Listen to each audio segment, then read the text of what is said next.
नमस्कार, स्वागत है आपका जिम्मेदार कौन में। मैं हूं आपके साथ हना पुंज। 21वीं सदी में हम हैं, चांद पर बस्ती बसाने की बात करते हैं, मंगल ग्रह पर हम जीवन ढूंढ रहे हैं, पानी ढूंढ रहे हैं। लेकिन मध्य प्रदेश के ऐसे इलाके में है जहां की तस्वीरें हम आपको दिखाएंगे, वो ऐसा इलाका जहां हम अस्पताल जाने के लिए बैलगाड़ी ढूंढते हैं। अब इस इलाके में लोग आदिम दौर में जिंदगी बसर तो कर रहे हैं, लेकिन क्या बैतूल की तस्वीरें जो सामने आई हैं, वाकई में 21वीं सदी में हम हैं, जहां पर एक महिला को डिलीवरी के वक्त अस्पताल पहुंचाने के लिए ना तो वाहन की सुविधा मिली, ना ही एम्बुलेंस का सहारा मिला, और सारी सुविधा जब नदारद थी तो क्या मिला? एक बैलगाड़ी।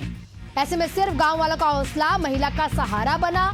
ग्रामीणों ने उसको बैलगाड़ी में लिटाकर नदी पार करवाई, फिर जाकर अस्पताल पहुंचाया जाता है। तस्वीरें देख लीजिए। कहीं आपको लग रहा हो कि यहाँ पर ये बैलों को कहीं ना कहीं स्नान करवाया जा रहा है, बैलगाड़ी धोई जा रही है, ऐसा नहीं है। इसी बैलगाड़ी में महिला को अस्पताल पहुंचाया जा रहा है, क्योंकि उसे प्रसव पीड़ा हुई और उसे डिलीवरी करवाने के लिए कहां लेकर जाते हैं, क्योंकि वहां तो एम्बुलेंस की सुविधा नहीं है।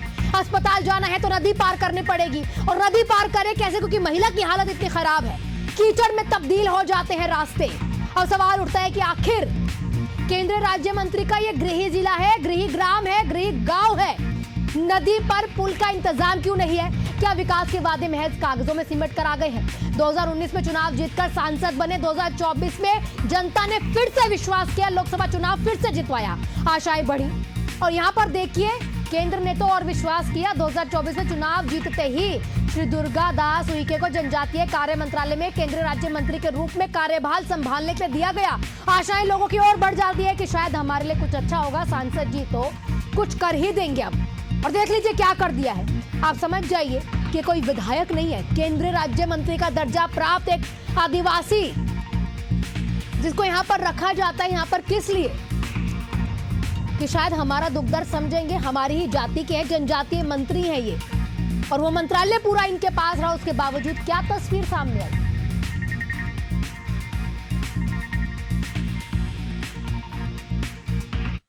नदी पार करने में हमको डिलीवरी वाले दीदी उनको परेशानी होती है, और बीमारी वाले भैया उन्हीं भाई जो भी बच्चे हैं उनको सबको परेशानी होती है। एक गर्भवती महिला को बैलगाड़ी में जान में जोखिम में डालकर जिस प्रकार से बोर्ड के ग्रामीणों ने नदी पार कराया, बहुत ही निंदनीय घटना है। ऐसे में जान भी जा सकती थी। हम शासन प्रशासन से मांग करते हैं कि जल्द से जल्द आप भाजी नदी में पुल निर्माण करें, अन्यथा आने वाले समय में ये जैश की लड़ाई है। जैश निश्चित रूप से बड़े आंदोलन करने की तैयारी में रहेगा भाजी नदी में मांग करने के लिए। धन्यवाद। आपने सुन लिया, कहां गुम हो गए विकास के वादे, कहां है वो पुल, कहां है हमारी तस्वीरें बदल जाएंगी। 21वीं सदी के भारत में हम हैं और सफर बैलगाड़ी से कर रहे हैं। चांद पर घर बनाने की बात करते हैं, मंगल पर हम जीवन ढूंढ रहे हैं, पानी ढूंढ रहे हैं कि वहां पर भी हो सकता है कि अब हम गुजर बसर कर पाए। लेकिन देखिए, जहां धरती पर रह रहे हैं वहां की तस्वीरें बैलगाड़ी से पार करते हैं। और नदी की जो ये तस्वीर है, आप समझिए, ये सिर्फ बैलों को पार नहीं करवाया जा रहा है, ये सिर्फ नदी पार नहीं की जा रही है, इसमें एक गर्भवती महिला को लटाकर अस्पताल पहुंचाने का इंतजाम किया जा रहा है। और अगर इस दरमियान इस महिला को कुछ हो जाए तो उसका जिम्मेदार कौन है? कौन लेगा उस वक्त खड़े होकर उस पूरे मामले की जिम्मेदारी? या सिर्फ फिर से कुछ चंद रुपयों कहीं ना कहीं थमा दिए जाएंगे, या जो अधिकारी हैं फाइलों में दिखाकर पल्ला झाड़ते हुए नजर आएंगे, और वो जो फाइलें विकास के दावे जिसमें किए गए हैं उस पर क्या सिर्फ धूल लगती रहेगी? वो महज फाइलें हमारे कमरों में बंद हो जाएंगी, अधिकारियों के कमरों में बंद हो जाएंगी। 21वीं सदी के आदिम, यानी कि ये जो विश्व गुरु हम बन रहे हैं, पढ़ेगा इंडिया बढ़ेगा इंडिया, डिजिटल गुरु हम बन चुके हैं, उसकी तस्वीरें बैलगाड़ी की है। ये विकास की बैलगाड़ी जिसपे एक महिला को लटाकर अस्पताल पहुंचाया जा रहा है, क्योंकि वो गर्भवती है और उसको अस्पताल ले जाना अब जरूरी हो जाता है, प्रसव पीड़ा हुई इसीलिए।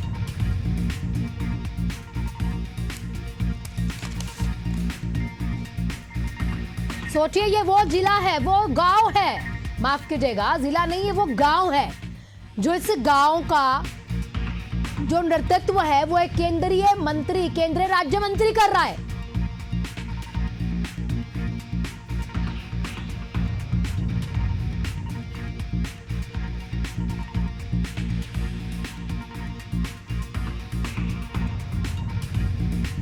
हमारे साथ संदीप धुर्वे जी, जिला अध्यक्ष हैं जैस संगठन के, हमारे साथ जुड़ चुके हैं।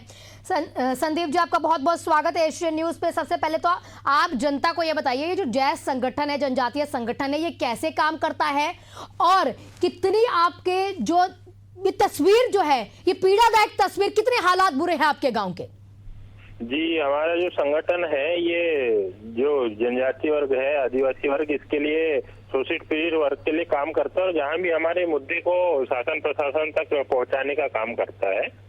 और जो ये वीडियो है, इसके लिए हम निरंतर, इस पुल के लिए हम लोगों ने 3 साल से लगातार आंदोलन कर रहे, चक्का जाम जैसा कर रहे, लेकिन यहाँ के जो जनप्रतिनिधि है वो किसी रूप से ध्यान नहीं दे रहे हैं। ये सिर्फ चुनाव के वक्त जाते हैं और आश्वासन देके वापस आ जाते हैं। लेकिन सर, आप कह रहे हैं क्योंकि ये आपका आदिवासी युवा शक्ति संगठन जो भी है, ये जैस संगठन जो आपने पूरे बताया किस तरीके से हमारा ये संगठन काम करता है, तो क्या इस संगठन ने कभी ये तस्वीरें, कभी ये हालात अधिकारियों को या फिर हमारे माननीयों को कभी व्यक्त नहीं किए कि हमारे हालात इतने बुरे हैं कि एक महिला को अगर प्रसव पीड़ा हो जाती है, कोई इमरजेंसी अगर हमारे गाँव में पड़ जाए तो हमें बैलगाड़ी का सहारा लेना पड़ता है? लगातार हम अवगत कराते आ रहे हैं। तो लगातार इस नदी पर, बोर्ड नदी पर पुल बनाने के लिए 3 सालों से हम आंदोलन कर रहे हैं। कलेक्टर महोदय जी को भी बताए थे, कलेक्टर महोदय स्वयं वहां पर देखने गए थे, लेकिन अभी तक कुछ भी नहीं हुआ। जनप्रतिनिधियों को भी कई बार हमने निवेदन किया, ज्ञापन दिए हैं, लेकिन अभी तक कुछ नहीं हो रहा है।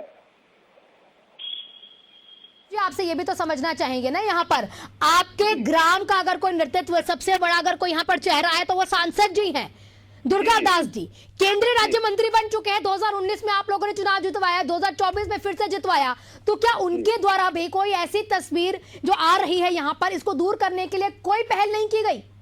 जी, अभी तक कोई पहल नहीं की गई और अभी वर्तमान में वहां पर इतना बड़ा पूरे सोशल मीडिया और समाचार पत्रों के माध्यम से भी देखें तो अभी तक वहां कोई जनप्रतिनिधि पहुंचा भी नहीं वहां पर देखने के लिए। लेकिन कभी क्या आपने उन लोगों से अच्छे से बात करी? आपने पहले से ये समझ आइए कि आप लोगों ने, आपके संगठन ने, गांव वालों ने, विधायक ने, अधिकारियों ने कभी उनको अवगत करवाया है कि आपके ग्राम की हालत ये है? जी, अवगत कराया ना, बिल्कुल अवगत कराया। हम बोल रहे हैं ना, इनके लिए बड़े बड़े आंदोलन कर चुके हैं इस गाँव के लिए हम लोगों ने।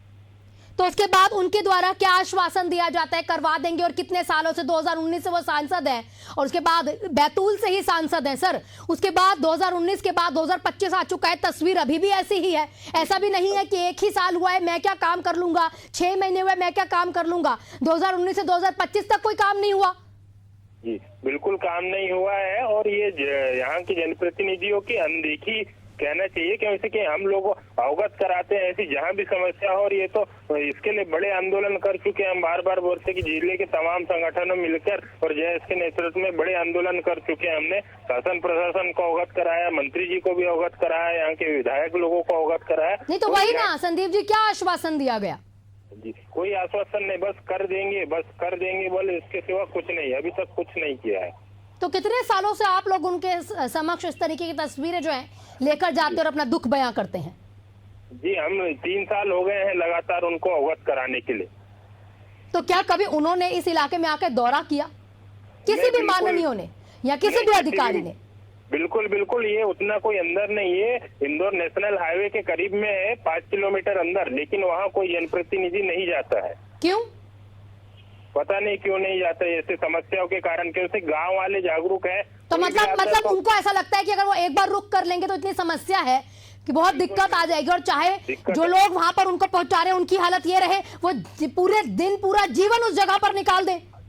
जी जी, वहाँ पर क्यों है कि जो भी जनप्रतिनिधि आता है, गांव वाले पूछते हैं कि हमारे लिए आश्वासन देके गए थे पुलिया बनाने के लिए, आपने क्या किया? इसलिए डर के मारे वहाँ कोई जनप्रतिनिधि नहीं जाता है। कैसा डर संदीप जी? जी, ये कहीं ना कहीं चुनाव के टाइम ये लोग बोलते हैं ना कि हम लोग चुनाव के समय भी तो इसी गलियों में आए होंगे ना, कि चुनाव के बाद की तस्वीरें, वो जो बात होती है कि मेरी गलियां बहुत तंग है और वहां पर सरकार नहीं आ पाती क्योंकि सरकार तो गाड़ी पर चलती है, उन तंग गलियों में सरकार की गाड़ी घुसेगी कैसे? तो क्या चुनाव के वक्त जब वोट चाहिए था आप लोगों का, तब नहीं आए थे? जी आते हैं ना, सब लोग आते हैं, उसके बाद नहीं आते हैं ये लोग, उसके बाद नहीं आते हैं। हम बड़े बड़े आंदोलन कर चुके हैं, आपको बताया कि हम बड़े बड़े आंदोलन कर चुके हैं पूरे जिले में इनके साथ, अभी से नहीं लगातार 3 वर्षों से करते आ रहे हैं, लेकिन कोई ध्यान नहीं दे रहा है यहाँ। तो कौन कौन से अधिकारियों को अवगत करवाया गया, थोड़ा नाम लेकर बताएंगे कि भाई हमने यहाँ पर कलेक्टर को अवगत करवाया, डीएम को करवाया, या नाम लेकर बताइए। इस मंत्री के पास हम गए थे अपनी व्यथा लेके, इस विधायक के पास गए थे।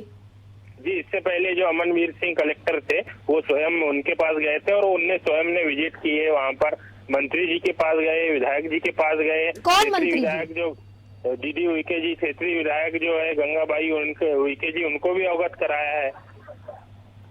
तो क्या आश्वासन उनके साइड से? 3 साल से सेम आश्वासन, वही आश्वासन, बस कर देंगे, देख लेंगे, हो जाएगा, इसके सिवा कुछ नहीं, आगे कोई कार्रवाई नहीं की जा रही।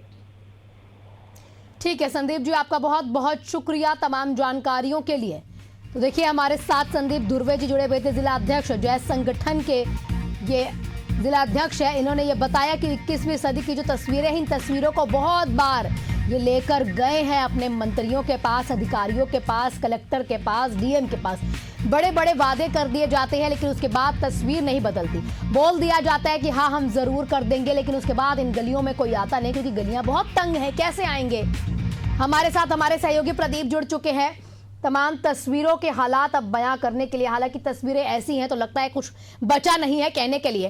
प्रदीप देखिए जो तस्वीरें हमारे पास है, हमारे साथ अभी संदीप धुर्वे जी जुड़े हुए थे, जिला अध्यक्ष जय संगठन के। तमाम जानकारियां दे रहे थे कि मंत्री, विधायक, अधिकारी, डीएम, कलेक्टर, हम सबके पास गए।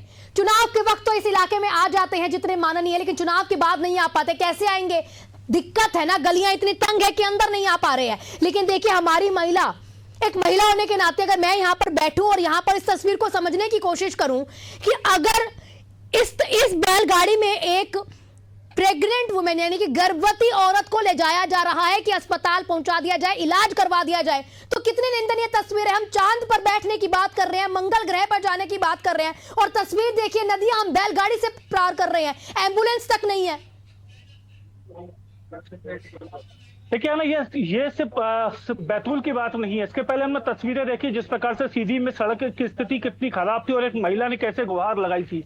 बाद में एशियन न्यूज ने लगातार इस खबर को प्रमुखता से दिखाया था। उसके बाद रीवा के अंदर जिस प्रकार से हमने परिस्थिति देखी कि एक बुजुर्ग व्यक्ति जिसको हार्ट अटैक आता है, उसको बच्चियां कैसे खाट पर ले जाती है। तो ये व्यवस्थाएं हैं मध्य प्रदेश के उन विभाग के अधिकारियों की, चाहे पीडब्ल्यूडी के अधिकारियों की बात करें या मंत्री विधायकों की बात करें।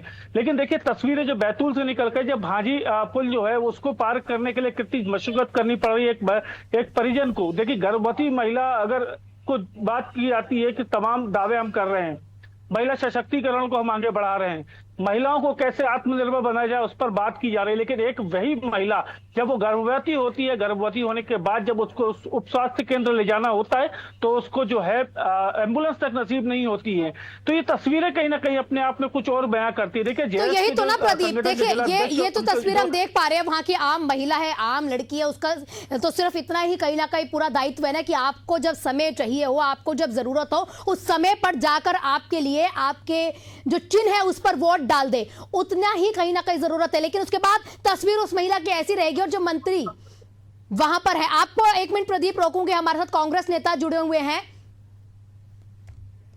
विजय जी जुड़े हुए हैं हमारे साथ, कांग्रेस नेता है। विजय जी तस्वीर जो इतनी भयावह तस्वीर है, दर्दनाक तस्वीर है, मैं अगर इसे बयां करूं तो आपको बता दूं 21वीं सदी के भारत में बैलगाड़ी पर महिला को बैठाकर अस्पताल पहुंचाया जा रहा है क्योंकि वो गर्भवती है, उसे प्रसव पीड़ा हुई है।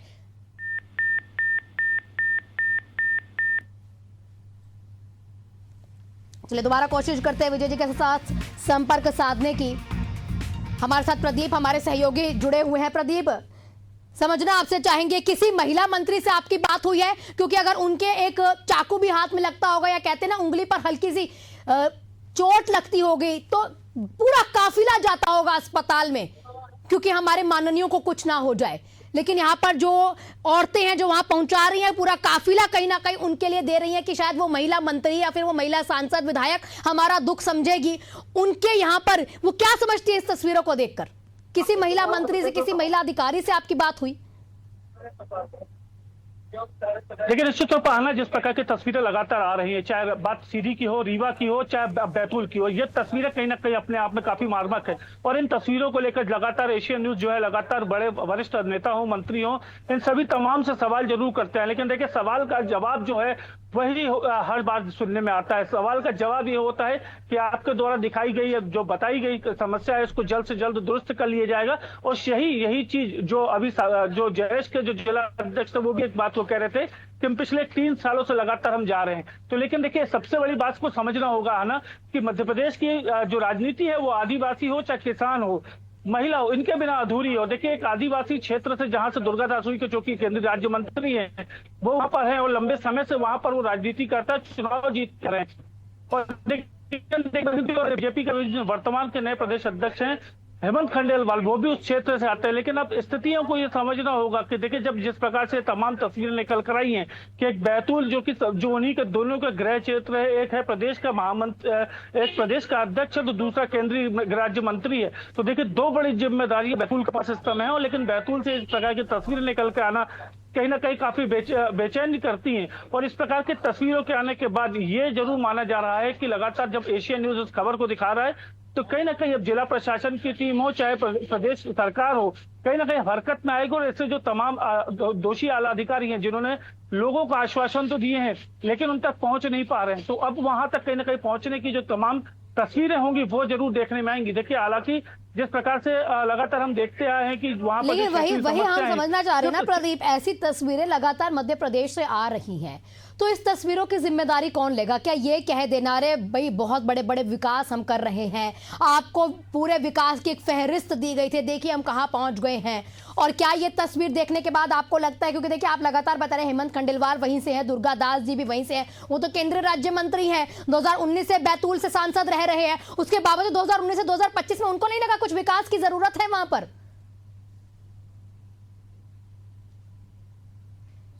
देखिए, आना जिस प्रकार की लगातार तस्वीरों की हम बात करते आ रहे हैं कि जब भी ऐसी चीजें निकल कर आती है, चाहे अब वो जमीनों के मामले में हो या इस प्रकार के जो सड़कें नहीं बनी हो। लेकिन पिछले दिनों आपको एक बयान की मैं आज जरूर करवा देता हूं कि जो पीडब्ल्यूडी मिनिस्टर राकेश सिंह, उन्होंने सड़कों पर गड्ढों को लेकर के किस प्रकार से बयान उन्होंने कहा था कि उन्होंने कहा था कि बारिश तो हो रही है तो गड्ढे भी होंगे, लेकिन गड्ढे होंगे लेकिन दूसरी ओर जहां पर पुल पुलियाओं की सुविधा नहीं है, पुल पुलियाओं अरे प्रदीप, कैसे उन्होंने ऐसे कह दिया गड्ढे होंगे तो हर साल वो जनता आपको टैक्स देती है गड्ढे भरने के लिए। आप हर साल जब पूरा बजट निकालते हैं तो इन गड्ढों को भरने के लिए अलग से बजट निकालते हैं। कैसे मतलब बारिश होगी तो गड्ढे होंगे, उन गड्ढों को भरने के लिए हमारी ही तनख्वाह से एक टॉफी भी अगर हम खरीदते हैं तो उस पर टैक्स लगता है, वो इसलिए तो लगता है ताकि हमें ये सुविधाएं मिल पाए। निश्चित तौर पर ना ये जो बयान था उसने काफी विवाद की स्थिति काफी पैदा कर रखी। तो हमने देखा था कि उसके बाद लगातार ये जरूर कहा जा रहा था कि गड्ढे अब सड़कों पे आपको नहीं दिखेंगे, लेकिन देखिए आज भी वही स्थिति कमोबेश हर जगह पे बनी हुई है। लेकिन देखिए, हमने ये भी देखा था कि जिस प्रकार से लगातार पुल पुलिया बन रहे हैं, पुल पुलिया के डिजाइन को लेकर के विवाद की स्थिति चल रही थी, चाहे भोपाल के 90 डिग्री की बात कर ले या इंदौर की बात कर ले, तो उन्होंने इस बात को स्पष्ट किया था कि हम लगातार ये कोशिश कर रहे हैं कि जहां पर भी निर्माण कार्य होने हैं वहां पर भी संजीदगी रखी जाएगी। लेकिन सबसे बड़ी बात यह है कि जहां पर आवश्यकता है वहां पर आके सरकार क्यों नहीं जाग रही? वहां पर केंद्रीय राज्य मंत्री जो है दुर्गा दासुई के, जो कि वहां से लगातार सांसद भी हैं, विधायक भी हैं, प्रदेश अध्यक्ष हेमंत खंडेलवाल हैं, जो इस बात को कहते आ रहे हैं कि हम लगातार कोशिश करते हैं कि आदिवासियों के बीच में अगर कोई समस्या आती है, चूंकि वो उनका गृह जिला भी है, वहां पर जो तमाम जो चीजें हैं तो दुरुस्त करने का वो लगातार कहने की बात कहते नजर आ रहे हैं। लेकिन तस्वीरें अभी तक वो बताए कि आदिवासी आपको एक अपडेट और दे दूं प्रदीप, आप लगातार कह रहे हैं कि हम तमाम जो मंत्री विधायकों से जाके बात करते हैं, अधिकारियों से बात करते हैं तो कहीं ना कहीं बता दिया जाता है, एक पीठ जो है चैनल की थपथपा दी जाती है कि वाह क्या मुद्दा आपने उठाया, हम जरूर इस पर काम करेंगे। काम कब करेंगे वो खैर बताया नहीं जाता है। आपको एक और जानकारी दे दो, हमने अभी बीएमओ राजेश जी को फोन मिलाया था, ब्लॉक मेडिकल ऑफिसर होते हैं, खंड चिकित्सा अधिकारी होते हैं ये। इनका कहना है कि ये मेरे अंडर नहीं आता है, ये पीडब्ल्यूडी के अंडर आता है, तो इसमें मेरा कोई रोल नहीं है, मुझसे सवाल मत कीजिए।